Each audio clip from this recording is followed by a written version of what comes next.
And what I found out was that I actually come from a civilization that never civilized. I came from a so-called civilization that's what you would expect from people who were raised by wolves. So yes, I learned that I came from a so-called civilization, a so-called culture that completely failed to develop. You know, we're like the moronic bully in school who pushes people around as a kid, never pays attention, never learns, never studies, and never changes. So that everyone else, everyone that he bullied, eventually surpasses him in adulthood.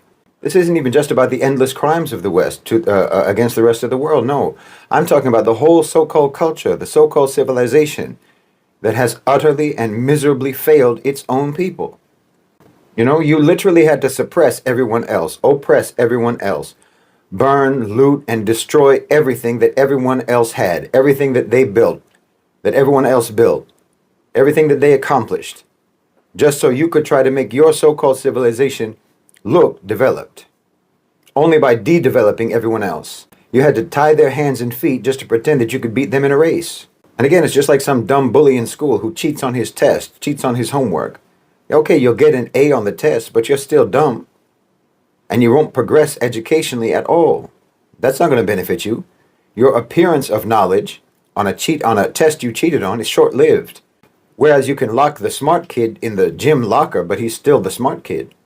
I mean, imagine, you go all around the world and smash up everything that other civilizations built, loot what they built, pillage, steal, even steal their ideas and their concepts and their philosophies.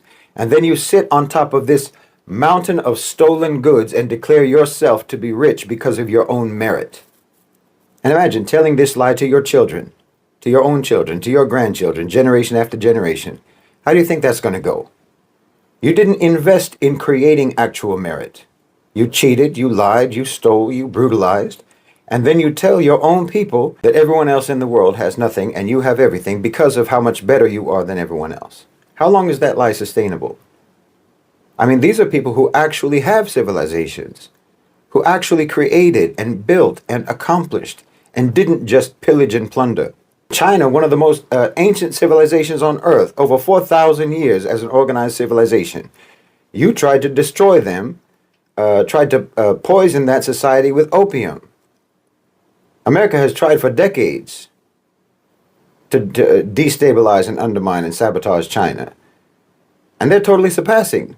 Today, they're surpassing you in everything. Their technology is better than yours. Their relations with the rest of the world are better than yours. Their economy is healthier than yours. Their schools are better than yours. Because they are a people with a history of actual homegrown accomplishment and development.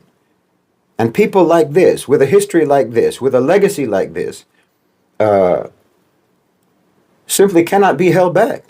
这个西方人他觉悟了，作为一个美国人，他能够从批判的